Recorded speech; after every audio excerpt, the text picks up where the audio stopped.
This morning we talked about a little bit about what's kind of called creation evangelism, using the creation as a stepping stone into evangelism. And one of the ways that works is to know a few things about things that God has made. So like in my book, in between each chapter, I have an animal of some sort, which, you know, 2 or 3 of those animals, and you can talk about things that nobody will hear of. They don't learn it in school, things like that. I'm going to jump over here for just a minute, and let's get back here for just a second. And we're going to talk about what is going on here with our kids. But I need to go here first. And just quickly look at Romans 1. And if you have a Bible and you want to turn there, I'm not ashamed of the gospel of Christ. I hope you're not. I hope you don't have opportunities to share the gospel, and then you don't. I hope you do it.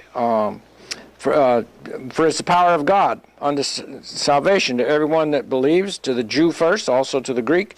For therein is the righteousness of God revealed from faith to faith, as it is written, the just shall live by faith. And we do, and so does everybody. Everybody believes by faith in something eternal. You either believe by faith in eternal God, or you believe by faith in eternal matter or eternal mass. Everybody believes by faith in something eternal. And then God says, the wrath of God is revealed from heaven against all ungodliness and unrighteousness of men, a certain kind of men who hold the truth in unrighteousness. That word has the idea of hold back, restrain, suppress. So they know something about something that is true, but they won't tell you about it, like the giraffe. You can go to college, you won't learn about these things. Because that which may be known of God is manifest in them, for God has showed it unto them. Now how did he do that? For the invisible things of him from the creation of the world are clearly seen. Really?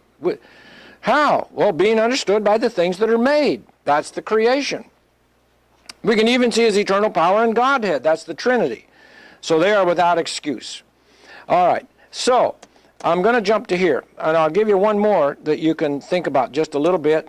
The Brazil nut, as most of you know, it's one of the biggest trees in the Amazon jungle, 180 to 200 feet high, the Brazil nut tree. The nuts form in a pod, and the pod weighs about 5 pounds, about the size of a coconut, big coconut, and it's like cement. It doesn't even break open when it hits the jungle floor, falling from 180 feet up. So the natives build their trails out around the trees that they know drop the nuts, for obvious reasons. And, well, then how are the nuts going to get out of there? The seeds for the next group of trees. Well, God made a little animal called an agouti. And the agouti likes to eat Brazil nuts. And it has the right equipment to chew in there and get the nuts out. And it'll eat some and bury some and think, I'm coming back later.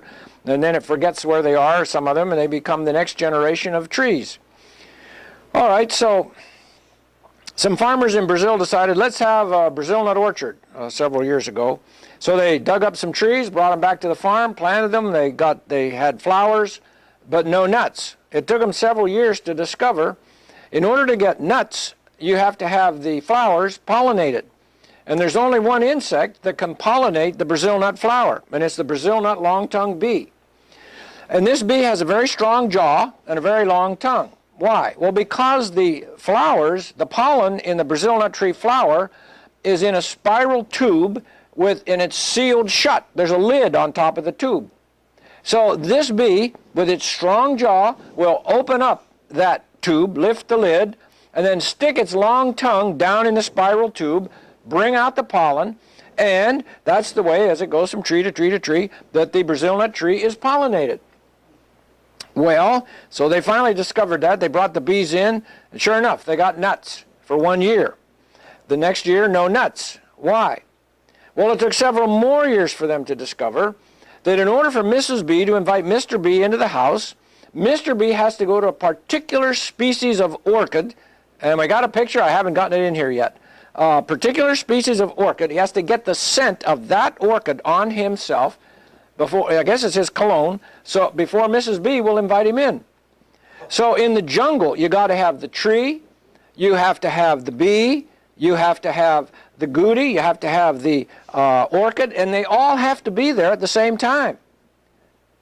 Now, another interesting thing, it has an enemy called the strangler fig. And so I've just started studying figs. And in the Amazon jungle, there's about 1,000 different varieties of figs so far. Each variety of fig has its own species of little wasps that fertilize it. God made a different wasp for each type of fig. And the reason is some animals only eat figs. And if all the figs were harvested at the same time, part of the year there would be nothing for those animals to eat. So God made the figs come in all year round, these different species of figs. And to do that, he had to make special little wasps to pollinate it, because if the same wasp could pollinate all of them, it would be going from fig to fig to fig all over everywhere. It would all get mixed up, and finally they would all come in the same time, and there wouldn't be anything to eat the rest of the year. So God's creation is made. So if we study it, we can see what he has done. Now, one more thing here. I think it's slide 154. Some people say, well, I can have the Bible. The two don't conflict with each other, the Bible and evolution. They fit beautifully. I hear that all the time. Well, the creation says there is a God. Evolution, the whole purpose is to get rid of God. There is no God, according to a true evolutionist. And we should not be that as the church. God says he made the earth first. Evolution says, oh no, God made the stars first. God says earth started all wet, covered with water. Evolution says, no, earth started all dry. Molten rock finally cooled down, then comets and volcanoes produced the water. God says the light was here before the sun. First 3 days, no sun. Evolution says, no, the sun was here before any light. The sun made the light. No, God says, I made the light. I don't even need the sun. God says he made land plants first. Evolution says, no, that's wrong. Sea life came first. God says, well, I made birds on the 5th day, reptiles on the 6th day. Evolution says, no. Reptiles were made before the birds. You see, which do you believe? Deep down in your heart, you can't believe both. You can't say, I am a believer in the Bible and I'm a believer in evolution. You can't do it. They eliminate each other. They're mutually exclusive once you know both sides. And I was an evolutionist half my life. I'm almost 70. I was probably 35 when I became a convinced creationist. God says he made man from dust. Evolution says man came from the primates. And so we go to the NEA convention every year, National Education Association. And in their exhibit room, we pass out free creationist literature. And this one Catholic man keeps coming back to talk to us every year. He didn't make it this year. One year he's talking to Mirren. And he is an evolutionist, okay? He believes we have a common ancestor with the primates. He's Catholic. And so he's talking along. All of a sudden, Mirren says something like, to him, well, you know what? If what you're saying is true, that we all have a common ancestor with the primates, that means your Virgin Mary had made over monkey genes. And he stood back and he looked and he says, no, Mary was made by God. Everybody else came from primates or something like that. But the fact is, man didn't come from primates, even though that's what most of the intelligent design people will tell you. No, we didn't. Man's sin was the cause of death. Oh, no, evolution says death was here long before man ever came on the scene. By the way, that takes care of a pre-Adamic race.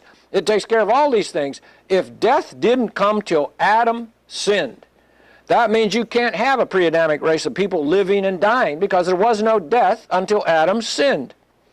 And that's why Jesus had to come. So, a couple things there. Now let me get back out of that and back over to where we're supposed to be here. And, which is, where is it? This is it. All right, so we'll put that up. And I just want to mention a couple things which we wrote down here. If evolution is true, then we're just highly evolved animals.